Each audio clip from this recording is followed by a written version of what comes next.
Welcome back, everybody. This is Race and Ethnic Relations on Campus. Race and Ethnic Relations on Campus. This is show number 28. I am Dr. B. Show number 28. I'm Dr. B. And the title of the show is, this is very serious, folks. Coronavirus, Pandemic, and College Students. That's right. Show number 28, Coronavirus, Pandemic, and College Students. COVID-19. We are in some very, very troubling times at this moment. Everything is very fluid as of today, March 13th. And this is a show that I had to do. Simply because this worldwide pandemic that is occurring and affecting everyone, every single person on this planet, just about. And it, as you know, it surrounds it involves the latest virus situation called coronavirus, and it is a pandemic. And I'll talk about this situation, and we need to examine it from the college student's perspective. There is a lot of discussion, a lot of issues out there. There's so many industries being affected by this current situation of this pandemic. That I felt like it's time to discuss it and how it's affecting college students, the university, colleges, administrations in higher education, because you can just tell it's truly something that it changes by the minute. And I'm going to bring up these issues. So please bear with me. I don't know how. This is show number 1 of the coronavirus pandemic and college students. I don't know how many shows that I will do, but everything is just very fluid now. And we are just in a state of flux, and I felt like it's necessary to provide a voice to it. I am Dr. B. I am trained, and I'll get to that. I'm my own background to the issues. First, I want to say, again, I got to give acknowledgement to my sponsors, Podbean. Thank you for providing the platform for my podcast. Thank you also Apple Podcasts, iTunes, Apple Podcasts, Players FM, Listen Notes, as well as YouTube. Thank you for broadcasting, sharing our podcast, as well as iHeartRadio. And we're going to have potentially some new sponsors as well in the not too distant future, because we have established a niche for race and ethnic relations podcast show, and we're going to stick with the niche that we have, because we're very unique in the scheme of the world of podcasting world, and so I felt like and also want to give props to my publisher, ABC Clio, publishing my book Race and Ethnic Relations: Understanding Empowerment and Solutions for College Students. Again, I just feel like I'm all about the college students, whatever their background, all college students. And this situation is affecting every college student in the United States and around the world. The coronavirus. Let me just, and I'm just going to, I want to cover a lot of the bases and some of the things that are happening, and universities are shutting down, are not knowing what to do. It's actually spring break, and some universities have extended the spring break for college students, extended another week, and then once they return, they're not asked to really return, but also take the remaining portions of the spring semester. I don't know how many weeks, but transition themselves completely, not in the traditional lecture format, but online. Take their classes, and the professors have been instructed, at least in the area that I'm in North Carolina and neighboring states, to transition their courses to predominantly online for the remaining portion of the semester. So these are some really trying times for the university and for college students. And all of us are learning, and for the administrators. So, but I want to kind of back up, because let me just say this. I'm trained as a cultural medical anthropologist with public health background. And as a medical anthropologist, I view issues like this from a biological and cultural perspective. We look at the biology, psychology, social, and cultural issues surrounding various diseases, illnesses, healthcare systems. And what is so much of a learning issue with this coronavirus is how every country is trying to adapt to this pandemic virus. And not just adapt, but what are the values? What are the perceptions? What are the misconceptions? What are the issues of, people are just sometimes really panicking, and administration is panicking or being very cautious. Some rightly so, but others are taking it to another level. There's varying degrees of responses. This is what I'm getting to. Varying degrees of responses from all different institutions, and all responses are fine for what audiences that they cater to.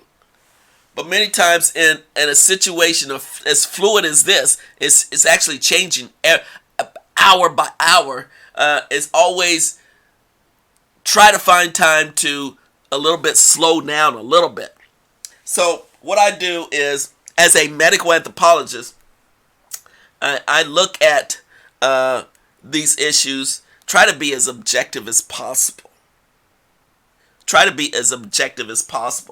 So what I did when learning about the coronavirus, and my background is I was been fortunate not just to be in academia, but I also spent time when I took a postdoc fellowship, spent time at CDC for 2 years from 1993 and 1995, and learned the protocol, how CDC works. I was actually working in the Office of Minority Health and also the tuberculosis division.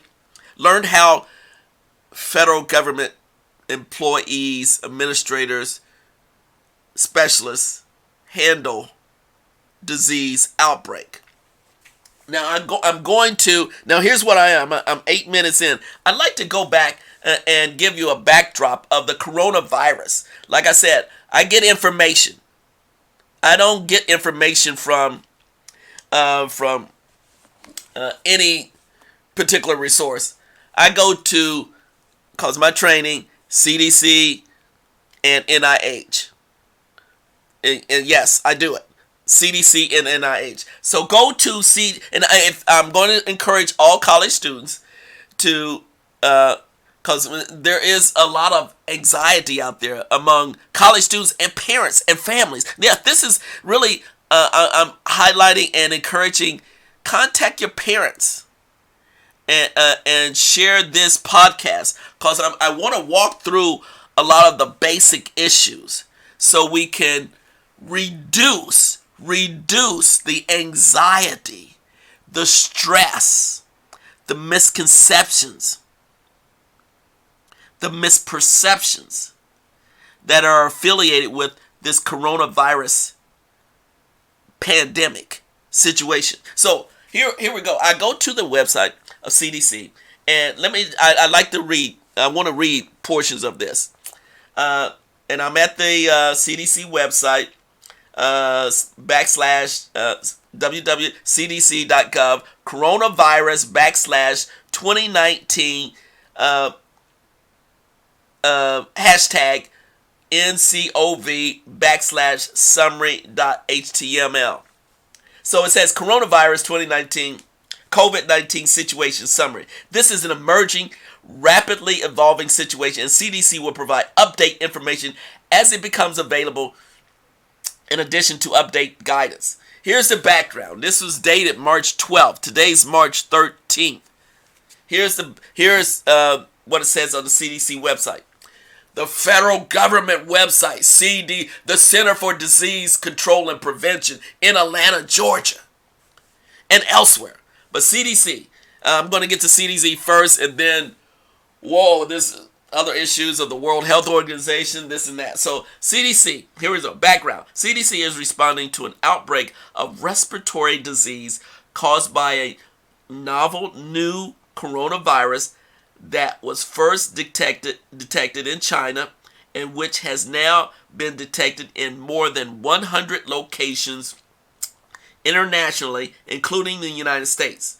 The virus has been named, quote, SARS-CoV-2, and the disease it causes has been named coronavirus disease 2019, abbreviated COVID-19. On January 30th, 2020, the International Health Regulations Emergency Committee of the World Health Organization declared the outbreak a public health emergency of international concern. So on January 30th, back up a couple of months, it was considered a public health emergency.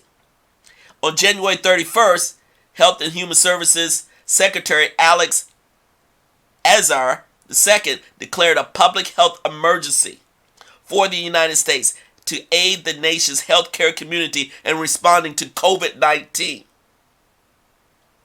On March 11th, 2020, World Health Organization publicly characterized COVID-19 as a pandemic. And let me just say, on March 11th as well, our President Trump had a press conference and specifically identified COVID-19 as a pandemic.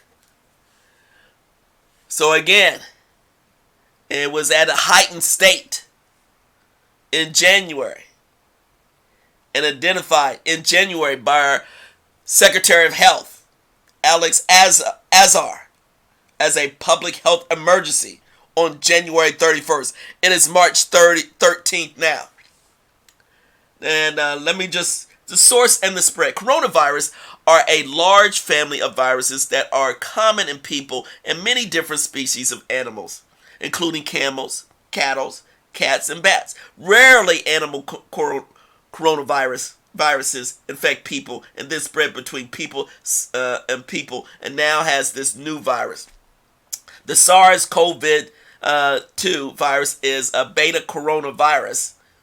All three of these viruses have their origins in bats. The sequences from the U.S. patients are similar to the one that China initially posted, suggesting a likely single recent emergence of this virus from an animal reservoir.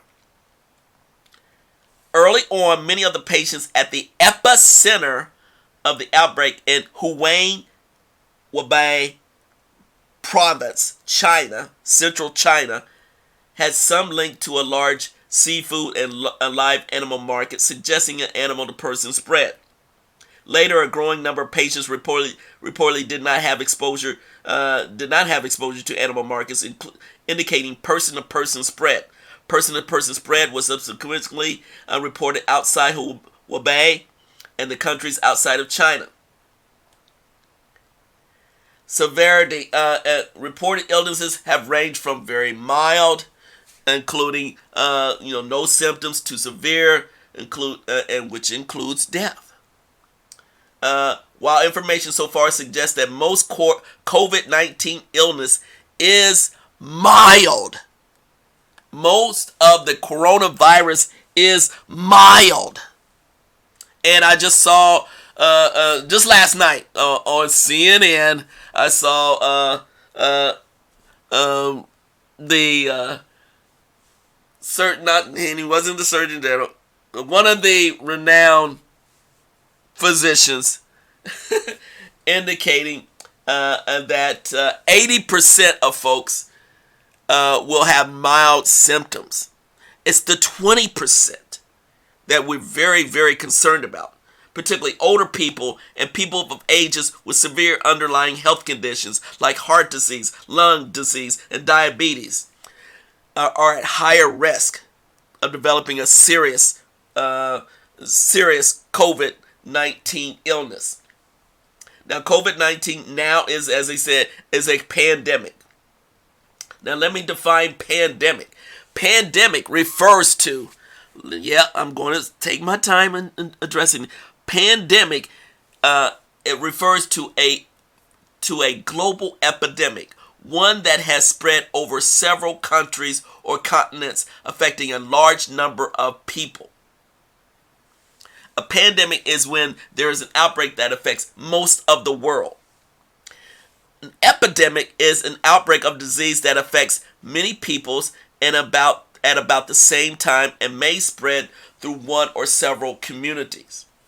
So the fact that it has spread to several countries at a higher rate, and it gets identified as a pandemic.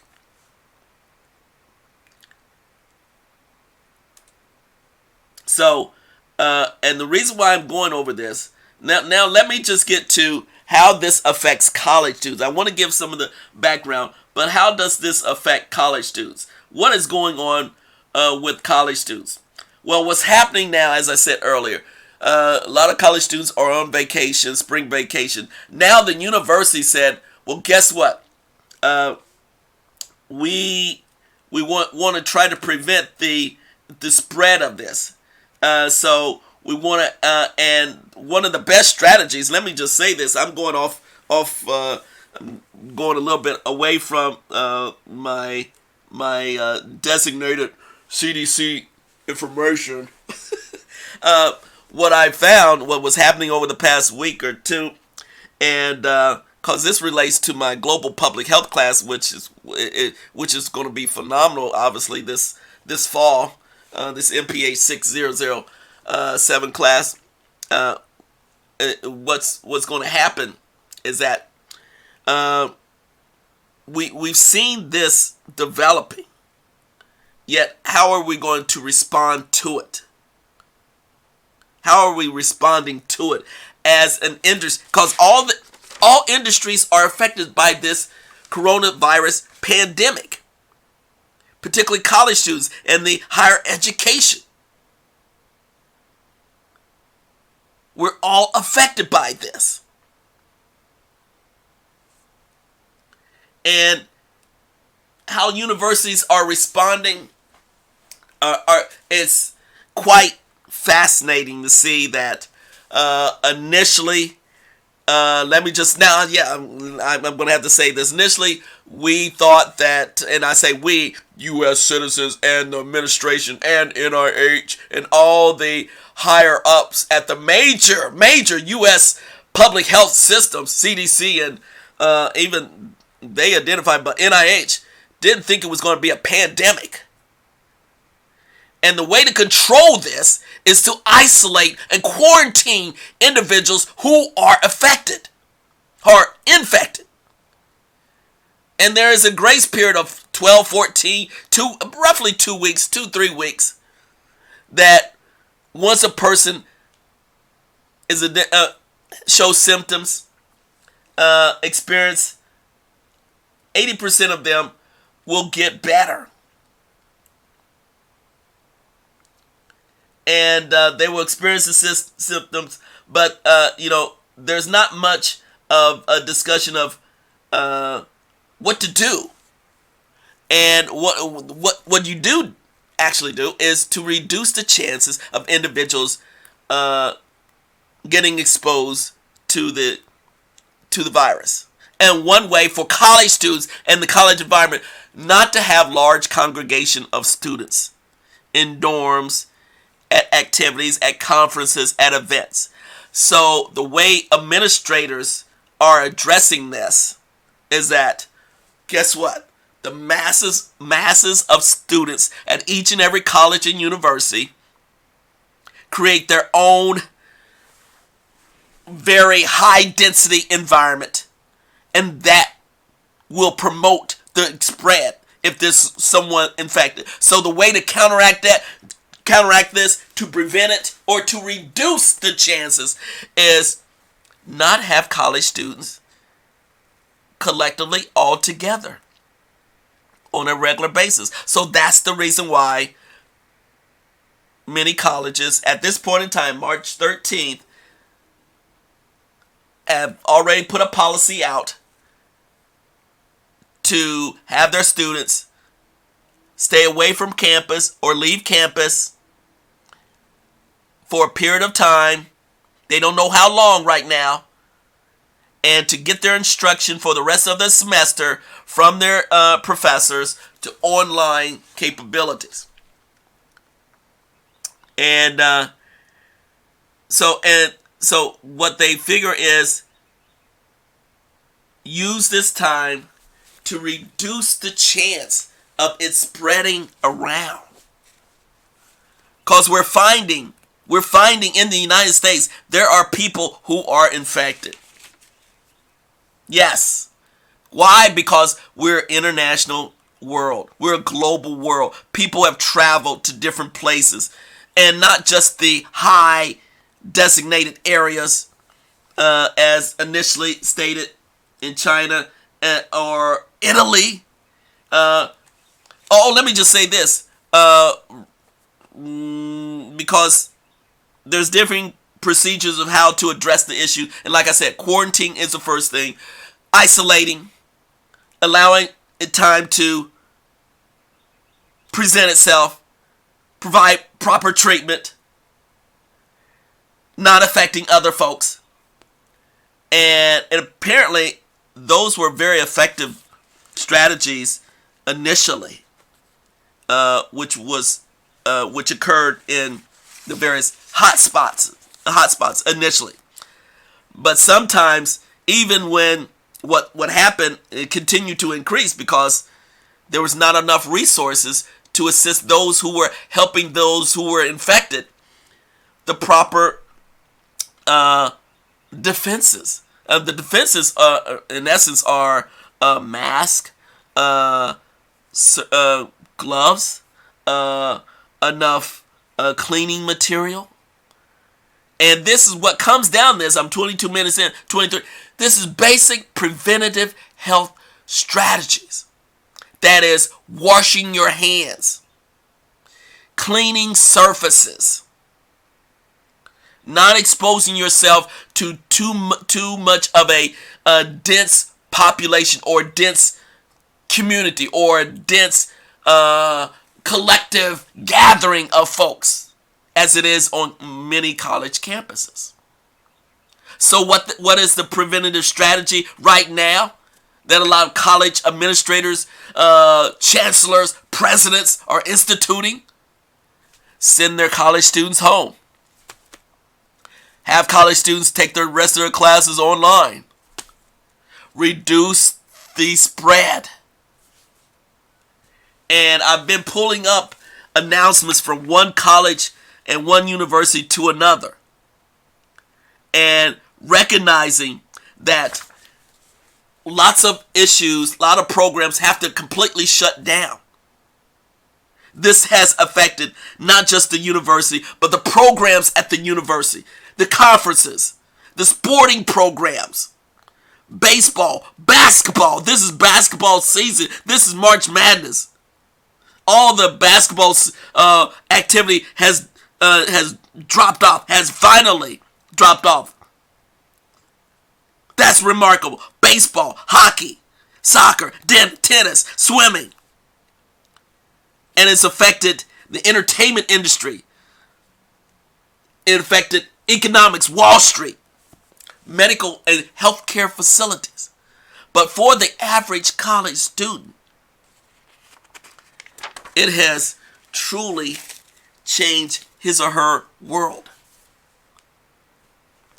Because now, and then let me just say this is just not a reactionary, it's a shakeup to our educational system. Because now I'm a professor. I've been teaching. I've been a professor for 30, what is it? Yeah. Dang, I don't know how many. Since 1988.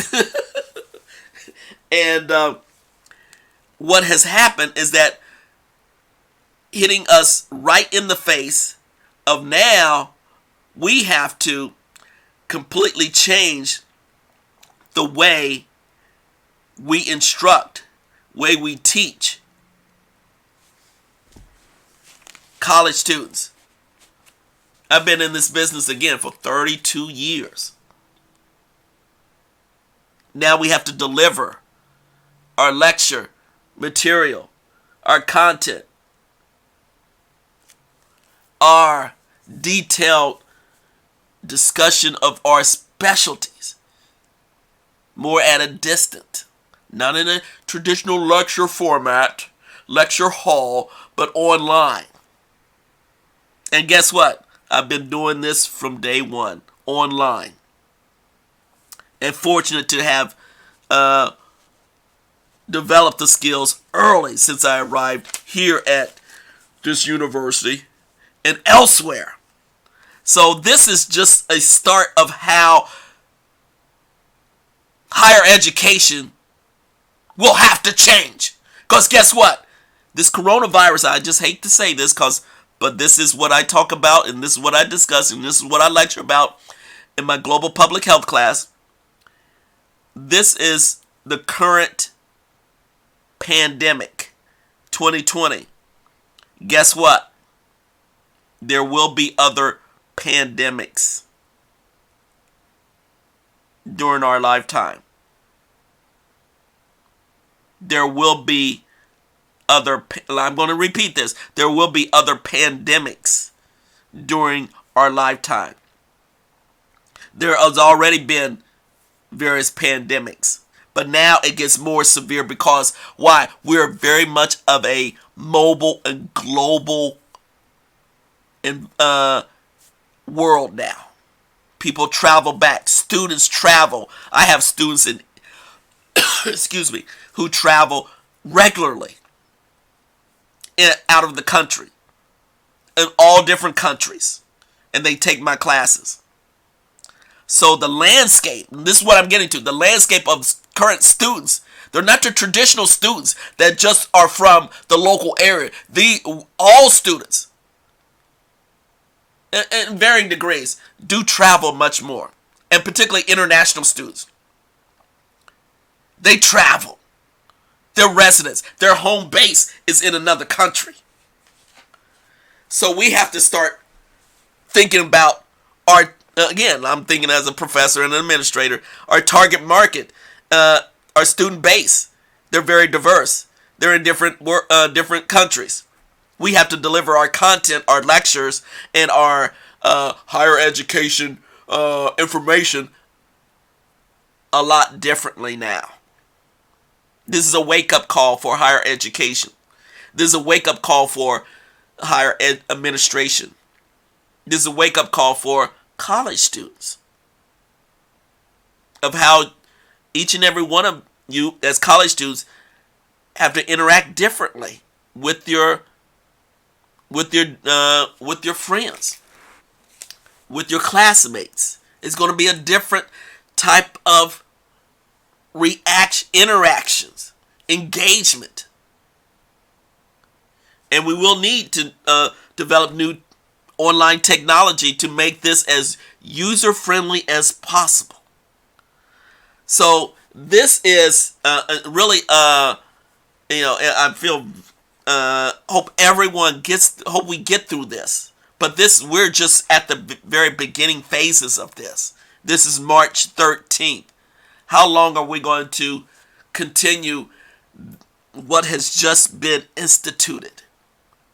And when I saw one of the first institutions, excuse me, to cancel their classes, Harvard University, Ivy League, and told their students not to come back after spring break, that set the presence. That set the bar. And it was just a matter of practically all universities and colleges, large and small, to institute the same. Harvard, the Ohio State University. And here in North Carolina, I think majority of the North Carolina universities and colleges have mandated a new policy. So there you go. These are some very serious times, and I really want to stress that for everyone to stay safe, practice preventative care practices. I will go over what college students more likely should do, how you interact with folks, how you to reduce your chances.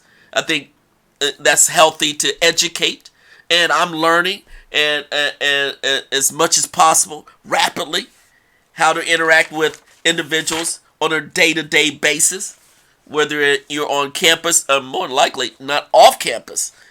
So again, this is basic public health prevention. Constantly wash your hands.